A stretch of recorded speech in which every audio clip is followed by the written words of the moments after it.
Oke, selamat malam Kak Steven. Pertama-tama terimalah salam budi saya, Omi Topo. Nah, pada kesempatan hari ini saya akan menjelaskan apa yang merupakan perbedaan dari Theravada dan Mahayana. Sesuai dengan tugas ujian tengah semester yang Bapak berikan, saya akan menjelaskan dari sudut pandang perspektif saya dengan apa yang pernah saya dengar, apa yang pernah saya baca, dan apa yang pernah saya rasakan ya tentang istilahnya perbedaan antara Theravada dan Mahayana ini. Perspektif ini akan saya arahkan ke Indonesia. Nah, mungkin juga ada di beberapa negara yang memang di negaranya itu terdapat dua mazhab besar seperti ini, yaitu Theravada dan Mahayana. Tapi saya akan coba untuk mengarahkannya ke Indonesia. Nah, Theravada itu sesungguhnya itu merupakan tradisi Vinaya yang merupakan bagian dari tradisi yang dulu disebut dengan nama Sthaviravada. Nah, yang kalau tidak salah itu terbentuk dari Konsili Sangha kedua. Nah, karena tradisi Theravada itu banyak berkembang di Sri Lanka dan karenanya buku-buku Tripitaka tradisional itu banyak sekali ditulis dalam bahasa Pali. Nah, karena pada saat itu Sri Lanka itu banyak mempergunakan bahasa Pali.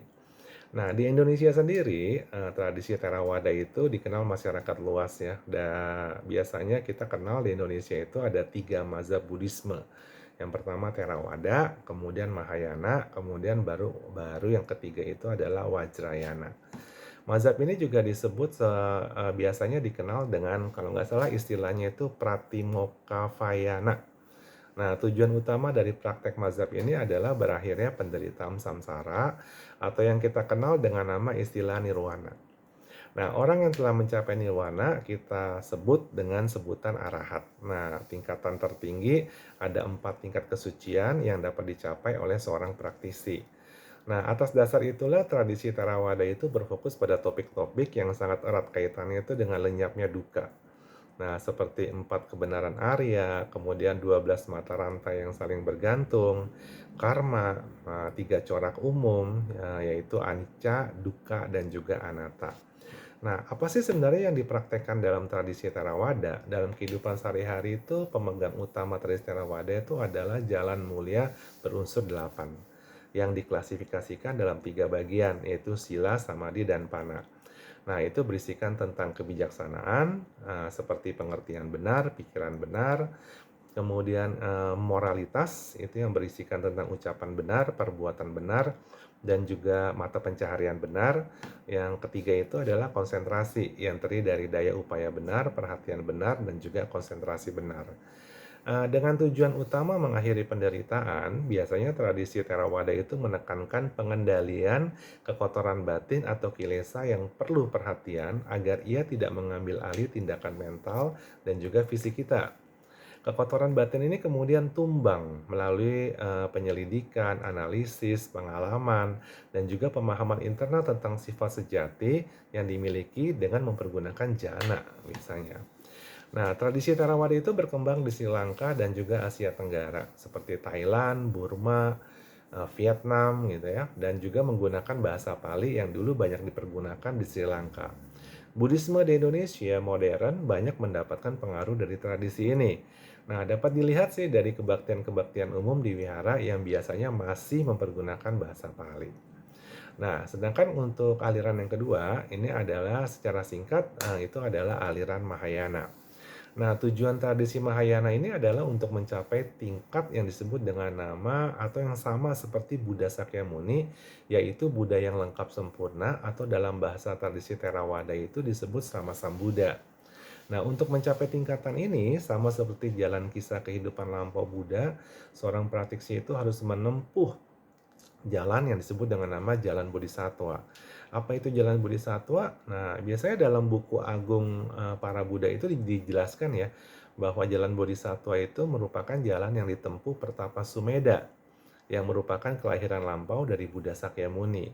Nah, pertemuan Pertapa Sumedha dengan Buddha di Pangkara itu membuatnya terinspirasi, sehingga membangkitkan yang disebut dengan nama Bodhicitta.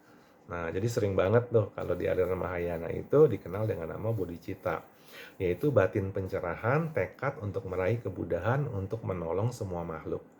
Nah, sejak saat ini, beliau terus melatih diri selama kurang lebih, bahasanya itu seperti 100.000 mahakalpa kalau tidak salah ya. Nah, kisah-kisah kelahiran lampau Buddha itu seperti bodhisattva itu, bisa kita kenal dengan kisah Jataka ya. Nah, di mana banyak terukir di dinding Candi Borobudur. Nah, apa yang dilatih seorang bodhisattva selama kurang lebih 100.000 mahakalpa, nah ini adalah praktek utama jalan Mahayana, yaitu menyempurnakan paramita. Nah, secara singkat, paramita itu adalah kualitas-kualitas baik yang dimiliki seseorang. Misalkan kualitas kemurnian hati, dana, kemudian disiplin moral, sila, dan juga sebagainya. Nah, tradisi Theravada juga melatih sih kualitas batin ini, namun tidak perlu sampai sempurna untuk mencapai tingkat kesucian arahat. Nah, ketika semua paramita telah dilatih dengan sempurna, maka seseorang sih akan menjadi sama Sang Buddha atau Buddha secara lengkap sempurna. Nah, dengan demikian tercapailah tujuan terakhir seorang praktisi Mahayana. Nah, ada yang mengelompokkan paramita yang harus dilatih oleh seorang praktisi Mahayana menjadi 10, ada juga 6. Nah, perbedaan ini hanyalah perbedaan jenis klasifikasi saja sih. Nah, beberapa parami dari 10 paramita dapat dianggap sebagai bagian dari parami yang lain. Sehingga pengelompokan ini itu terdiri dari 6 parami saja. Nah, keenam parami itu adalah yang pertama dana paramita. Nah, kesempurnaan kemurnian hati. Kemudian yang kedua itu adalah sila paramita. Nah, kesempurnaan perilaku atau disiplin moral. Yang ketiga kasanti paramita. Ini kesempurnaan yang disebut dengan nama kesempurnaan kesabaran. Yang keempat virya paramita. Nah, ini kesempurnaan upaya bersemangat. Dayani paramita, kesempurnaan itu untuk konsentrasi. Yang terakhir itu adalah prasna paramita, itu kesempurnaan kebijaksanaan. Tradisi Mahayana sih awalnya tuh berkembang di India, lalu menyebar ke Tiongkok. Di negara-negara Asia Timur seperti China, Jepang, Korea, nah itu banyak mengandung mazhab